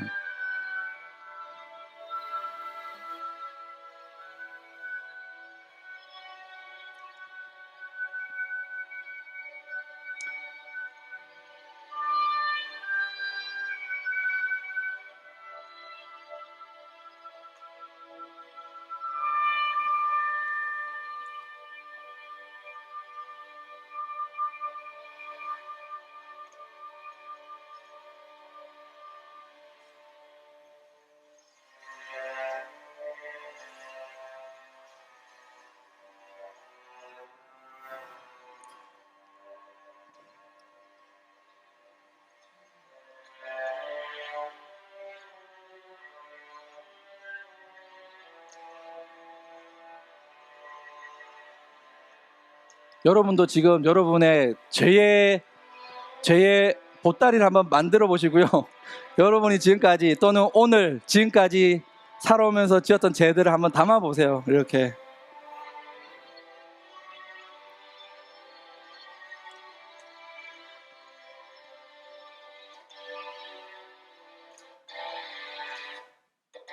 영화가 굉장히 아름답습니다. 굉장히 아름다운 영화.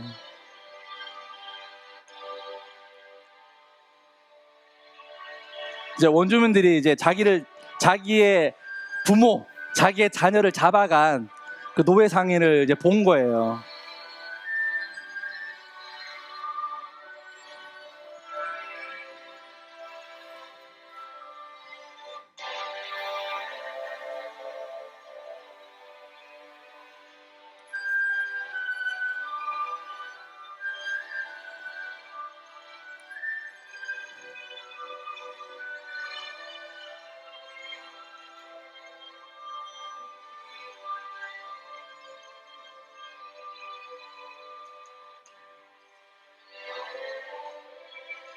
이제 선교사님들을 환영하는 거죠. 여기는 이제 복음이 들어간 마을이에요.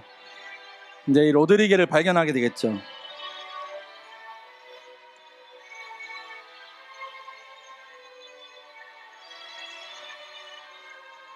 진짜 악명 높은 노예 상인입니다. 이 동네에서는, 이 지역에서는. 그 아이들이 이제 왔다고 이야기를 하죠.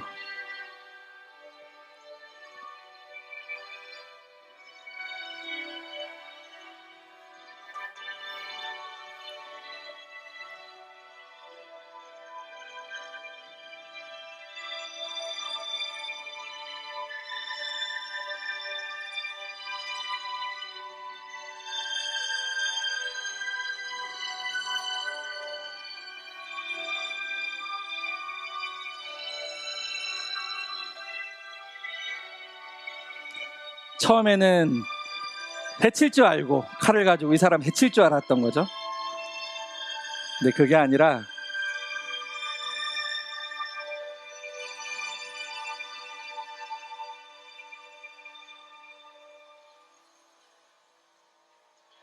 죽음을 각오하고 온 거예요. 자기는 죽어도 된다고 생각하고 온 겁니다. 실제로 이 사람은.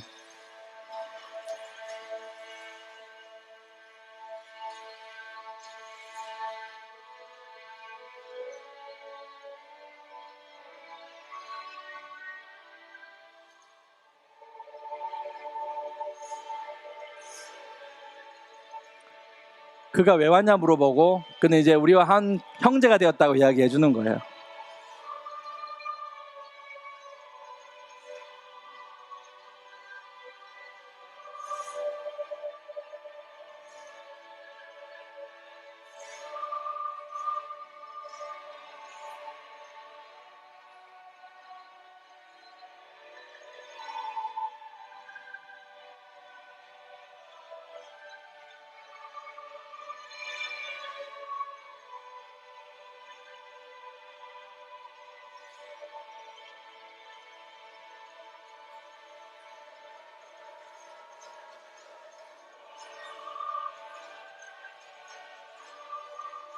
이제 참의 눈물을 이제 흘리기 시작하는 거예요. 진짜 용서를 받은.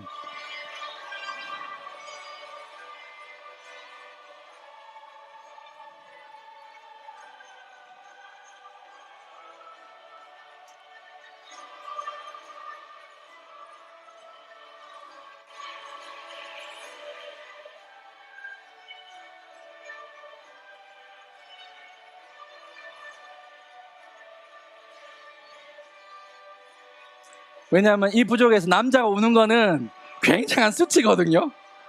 그걸 놀리고 있는 거예요. 놀리고 그걸 같이 막 웃기 시작하는 거예요. 야, 남자가 운다고.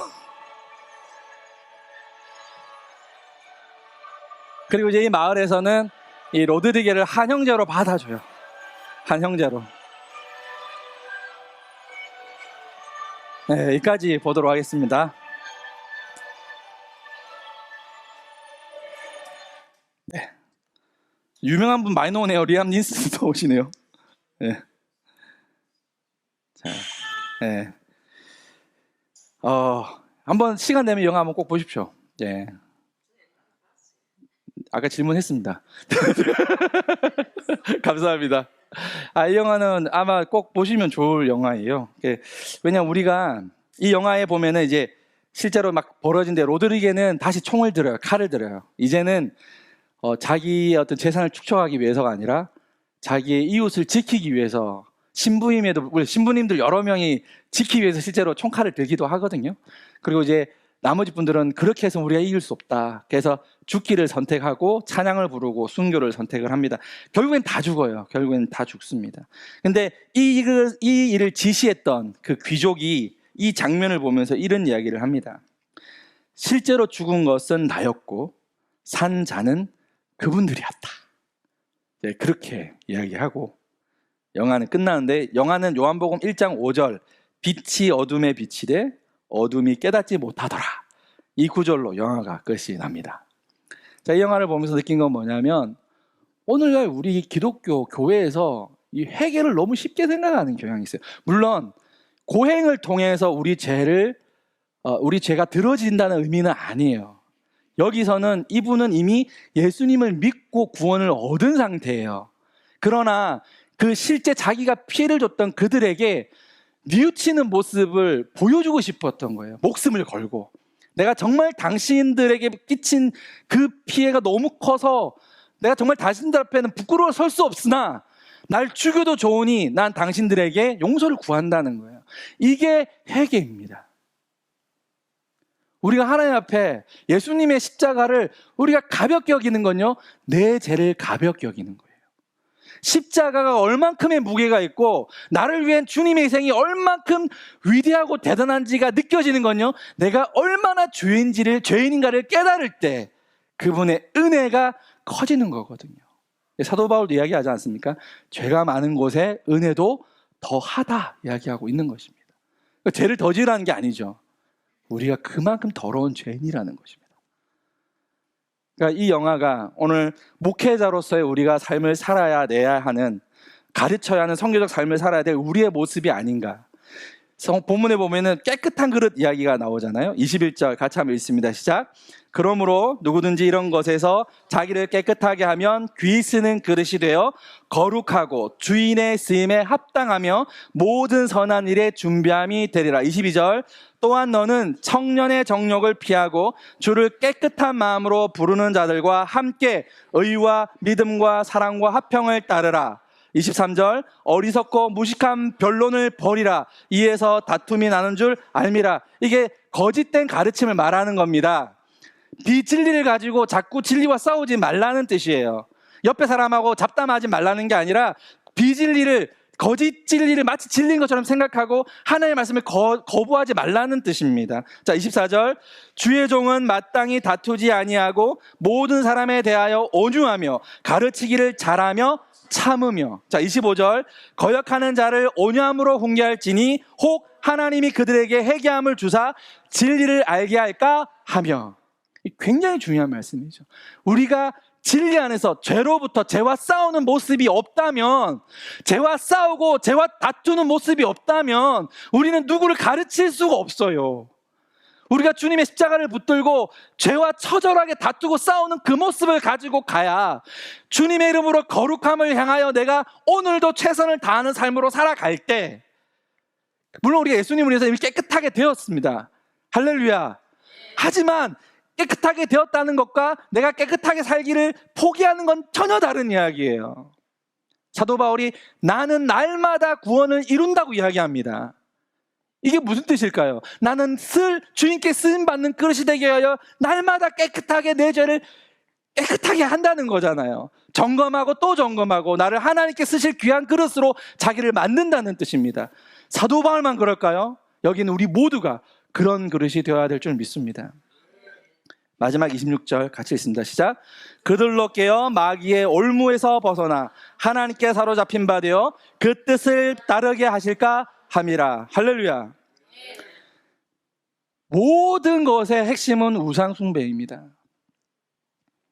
여러분은 어떤 우상을 섬기고 계십니까? 하나님보다, 하나님 말씀보다 더 높아져 있다면, 그것이 자기 자신이라면 여러분 자기 자신을 우상으로 섬기고 있는 거고, 그게 자기 자녀라면 자녀가 우상이 되어 있는 것이고, 돈이라면 돈이 여러분 삶의 우상이 되어 있는 것입니다. 여러분 우상을 섬기고 있을 때 우리는 좋은 목회자 될 수가 없습니다.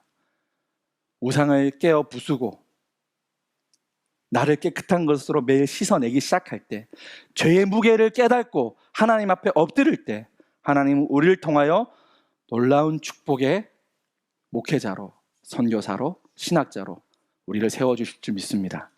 이제 한번 기도할 텐데요, 우리 찬양 먼저 한번 같이 하도록 하겠습니다.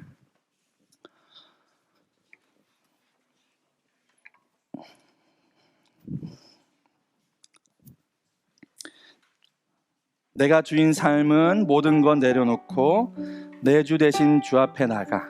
우리 오늘 주신 말씀을 생각하면서 내가 섬기고 있는 분은 하나님이란 이름의 만몬신이 아닌가, 예수님이란 이름의 잘되는 나가 아닌가, 나는 평소에 죄의 무게를 얼만큼 느끼고 살아가고 있는가, 혹시 우리 가운데 스며들어와 있는 거짓된 교리, 잘못된 진리가 내 삶을 좀먹고 있지 않은가, 과연 정말 나는 하나님의 말씀을 내 삶의 최우선으로 놓고 그 말씀을 붙들고 살아가고 있는가. 그렇지 않다면 우리는 어쩌면 하나님이 아닌 다른 것을 섬기고 있는 것인지 모릅니다. 오늘 이 찬양이 우리의 고백이 되길 바랍니다. 내가 주인 삶은 모든 걸 내려놓고 같이 한번 찬양하시겠습니다. 내가 주인 삶은, 내가 주인 삶은 모든 것 내려놓고 내 주 대신 주 앞에 나가. 내가 사랑했던 모든 것 내려놓고 주님만 삶. 우리 한 번 더 고백합시다. 내가 주인 삶은, 내가 주인 삶은 모든 것 내려놓고 내 주 대신 주 앞에 나와 내가 사랑했던 모든 것 내려놓고 주님만 사랑해. 주 사랑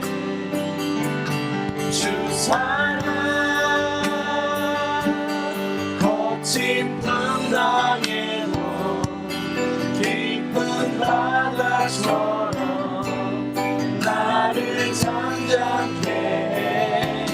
주 사랑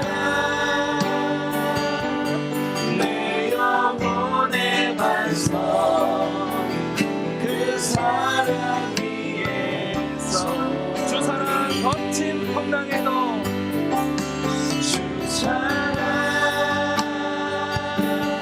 거친 풍랑에도 깊은 바다처럼 나를 잠잠케 해. 주 사랑 내 영혼의 반석 그 사랑 위에서. 이 시간 우리 한번 기도하며 나가기를 원합니다. 주님, 그렇습니다. 우리가 주님이 아닌 그 무엇을 내 삶의 우상으로 섬기고 있지 않습니까? 내가 어디 사는지, 내가 무엇을 가지고 있는지, 내가 어떤 직업에 종사하고 있는지, 내가 어떤 학벌을 가지고 있는지, 내가 어떤 유명인을 알고 있는지, 아버지 하나님, 내가 어떤 걸 의지하고 살아가고 있습니까? 내가 의지하고 있는 것은 내 통장에 있는 잔고입니까? 하나님이십니까? 하나님, 이 시간 내가 섬기고 있는 우상을 이 시간 다 쪼개어 내어버리고자 합니다. 주 아버지, 우리 알게 하여 주시고 깨달아 알게 하여 주셔서 오직 하나님을 섬기는, 하나님을 섬기는 자 되기를 소망합니다. 주의 시간 나의 우상을 부수어 주시옵소서. 우리 주여 한번 크게 외치고 같이 한번 기도하겠습니다. 주여, 할렐루야. 하나님 아버지, 참으로 감사합니다. 아버지, 우리가 믿고 있는 것은 무엇입니까? 이 세상의 혼탁한 것들, 내가 알지 못하는 곳에, 내가 알지 못하는 사이에 우리의 영혼을 잠식하여 들어오는 이 세상 풍조가 있습니다. 이 얼마나 강력한 힘을 가지고 있습니까? 우리의 무의식 가운데 잠입하며 우리를 타락시키고 하나님 아닌 다른 것을 섬기게 하고 있지 아니합니까? 하나님, 내가 의지하고 있는 것이 무엇입니까?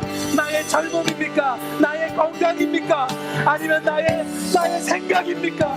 하나님 아버지, 주의 말씀이 내 삶에 참된 하나님의 뜻인 줄 믿습니다. 주의 말씀을 의지하고 주님을 의지하며 살겠습니다. 아버지, 우리를 용서하여 주시고 우리와 함께하여 주실 줄 믿습니다. 주여, 도와주시고 인도하여 주옵소서. 이 시간 우리 한 번 더 기도하길 원합니다. 지금 우리 속에 해결하지 못한 죄들이 있을 것입니다. 은밀한 가운데 음란함을 법삼아 우리의 깨끗함이 훼손되고 있지 아니합니까? 우리가 아버지, 우리의 물질을 탐하며 물질을 위하여 우리는 하나님을 포기하고 있지는 않습니까? 우리의 그릇이 우리에게 담겨져 있는 관계 속에서 오는 죄악이 있고, 우리는 얼마나 삶의 갑이 되어서 우리의 아내를, 우리의 남편을, 우리의 자녀를, 우리의 부모를 얼마나 학대하고 무시하고 조롱하며 그들을 돌보지 않았습니까? 하나님, 우리 죄를 용서하여 주시옵소서. 주여, 이 시간 나를 깨끗한 그릇이 되길 원합니다. 우리 주여 한번 크게 외치고 기도하겠습니다. 주여, 아버지, 우리의 죄를 용서하여 주시옵소서. 아버지, 우리 죄를 용서하여 주시옵소서. 주여 아버지, 우리 용서하여 주시고 주님을 알기를 원하며 주님의 뜻을 발견하기를 원합니다. 주여 아버지 하나님, 인도하여 주시고 주여 역사하여 주시옵소서. 하나님, 우리를 깨끗한 그릇으로 아버지 우리를 삼아주시고 다시금 우리가 하나님께 쓰임받는 좋은 그릇이 되기를 원하며 우리가 주님 앞에 훈련받는 군사가 되기를 원합니다. 주여 아버지, 우리를 도와주시고 우리를 인도하여 주시옵소서.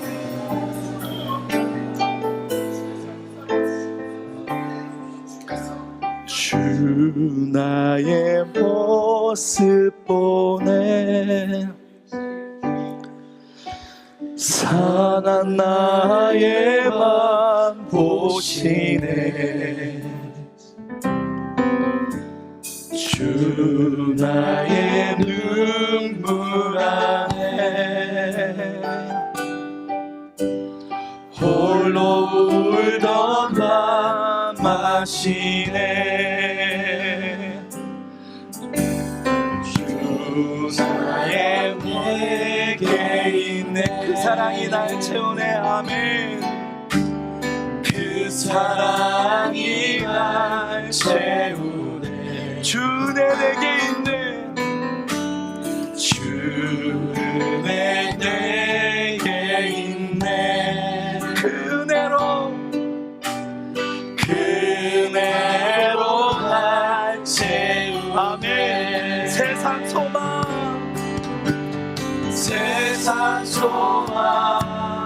다 사라져가고 주의 사랑이 끝이 없으니 살아가는 이 모든 순간이 주의 힘을 나는 믿네. 세상 소망 다 사라져가고 주의 사랑에 끝이 없으리. 아멘. 살아가는 이 모든 순간이 주의 힘을 나는 믿네. 이 시간 기도하기 원합니다. 우리 임마누엘 교회 목사님들, 우리 장로님들, 우리 안수집사님들, 권사님들, 교회를 이끌고 가시는 교회 리더이고 지도자들이고 우리의 목자들이십니다. 주님 원하기는 우리의 교회의 리더들 위해 주님 은혜를 내려주시옵소서.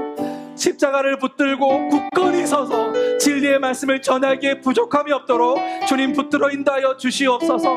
주여 그들의 삶을 주장하여 주시고 그들의 삶이 예수님을 증거하기에 부족함이 없는 은혜가 넘치는 주의 은혜로 가득 찬 그러한 인생이 되게 하여 주시고 앞으로 이 임마누엘 교회를 통하여 하나님의 나라가 세워질 줄 믿을 때에 우리의 리더를 굳건히 세워주시고 교회가 10년, 20년, 앞으로 100년 나아가 하나님의 나라가 주님 오실 그날까지 믿음의 반석 위에 든든히 서갈 수 있는 그런 초석이 되는 우리의 목자들 되게 해달라고, 눈물의 목자들 되게 해달라고 우리 주여 한번 외치며 간절히 기도하겠습니다. 아버지, 주여, 아버지 믿습니다. 우리 교회 리더들, 우리 장로님들을 위하여 기도합니다. 하나님 은혜를 베풀어 주시고 성령의 능력을 나게 펴주시옵소서. 아버지 하나님을 믿음에 세워주시고 아버지 먼저 몸이 되며 먼저 진리의 영에 사로잡혀 하나님께 영광을 여드리게 부족하지 않도록 주여 주여 주여 아버지 하나님 도와주시고 아버지 은혜를 풀어주시옵소서. 진리의 말씀을 건네며 이 교회가 하나님 뜻 가운데 아름답게 세워지기를 소망합니다. 주여 아버지 하나님 우리를 사용하여 주시고 하나님의 나라가 이 땅에 굳건히 세워질 수 있도록 주여 아버지 우리를 사용하여 주시고 아버지 도와주시고 인도하여 주실 줄 믿습니다. 아버지 도와주시고 아버지 역사하여 주시고 아버지 함께하여 주시옵소서.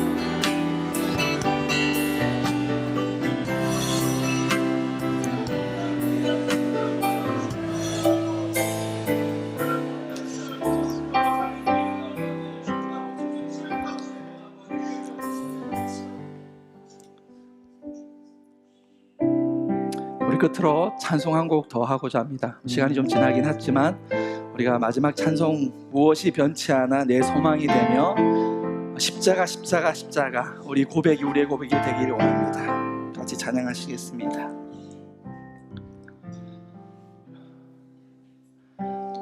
무엇이 변치 않아 내 소망이 되며 무엇이 한결같아 내 삶을 품으니 그 누가 날 만족해 해 날 만족해 내 여기 쉬며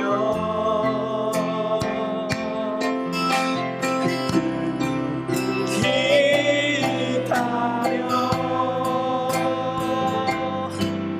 내 여기 기쁘리 십자가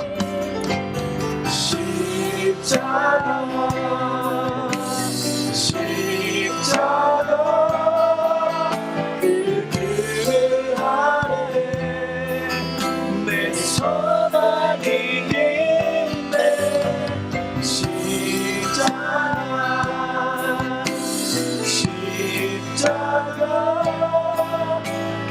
그 아래 내 생명이 아멘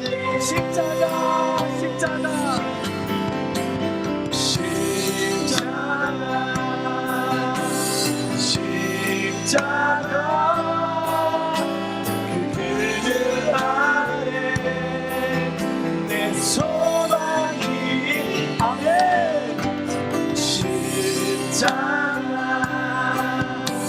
십자가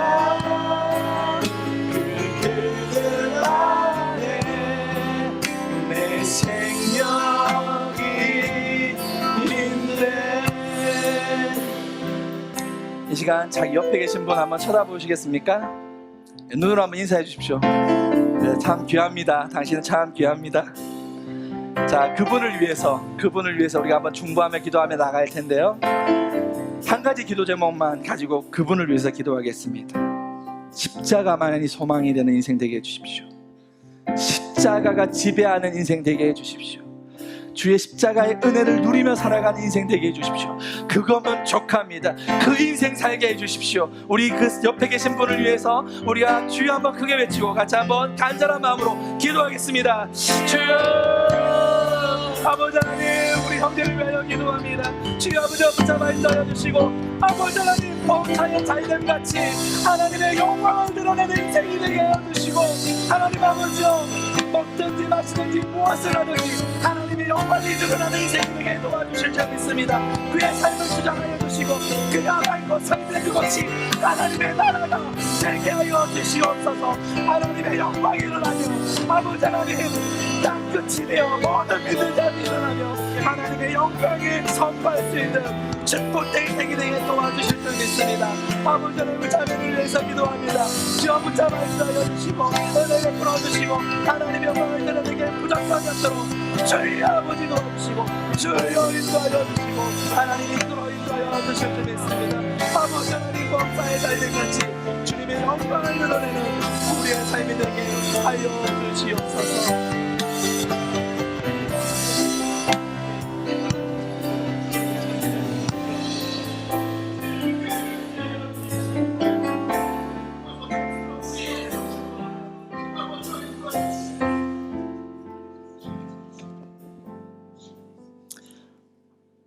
할렐루야. 주님 참으로 감사합니다. 우리가 무엇이 간데 정말 말을 할 수 없는 그 크신 인내하심과 그 사랑하심으로 우리를 참으시며 여전히 참으시며 인내하시며 우리를 품어주시는 주님 참으로 감사와 영광을 올려드립니다. 알게 모르게 우리는 새 속에 쪄들어 냄새나는 죄인임을 고백합니다. 우리를 감추고 안 그런 척하며 그럴듯하게 신앙생활하는 것 뜻 보이나 한 겹불만 벗겨놓으면 우리 속에 얼마나 많은 어두움과 더러움이 정말 주님 앞에 나가기 끔찍할 만큼 더러운 우리 힘을 고백합니다. 주님 이 시간 오직 십자가의 은혜를 구합니다. 주님 십자가 그 아래 소망이 있음을 믿습니다. 주님의 십자가를 붙들 때 우리는 살아날 수 있으며 우리는 하나님의 나라를 우리의 삶에 이루어갈 수 있을 줄 믿습니다. 주의 성령께서 오늘 우리의 삶을 지배하여 주시고 다스려 주시옵소서. 주님과 함께 참 왕이 되어 무릎으로 섬기며 다스리는 사랑의 통치자가 되게 하여 주시옵소서. 이곳에 있는 모든 한 사람 한 사람이 가 있는 그곳이 하나님의 나라요, 하나님의 역사하는 자리가 될 줄 믿습니다. 주님, 우리를 사용하여 주셔서 예수님이 십자가의 은혜로 왕이 되었듯이 우리도 십자가의 희생으로 참된 왕이 되어 하나님의 나라를 선포하며 사랑과 섬김으로 다스릴 수 있는 참된 왕으로 주님과 함께 왕노릇하는 자 되게 하여 주시옵소서. 우리 임마누엘 교회가 이 안산 이 지역에서 그러한 교회가 될 줄 믿습니다. 주님, 우리를 사용하여 주시옵소서. 여전히 교회가 소망입니다. 여전히 하나님의 말씀이 기적입니다. 당신을 믿는 믿음으로 우리가 인내하며 좋은 군사가 되고 좋은 선수가 되고 좋은 농부가 되어 주 예수 그리스도의 아름다운 덕을 날마다 선전하는 선교적 삶을 살아내게 하여 주시옵소서. 모든 영광 오직 예수 그리스도께 올려드리며 나사렛 예수 그리스도의 이름으로 기도하옵나이다. 아멘. 우리 박수로 모든 순서를 마치도록 하겠습니다. 수고하셨습니다. 감사합니다.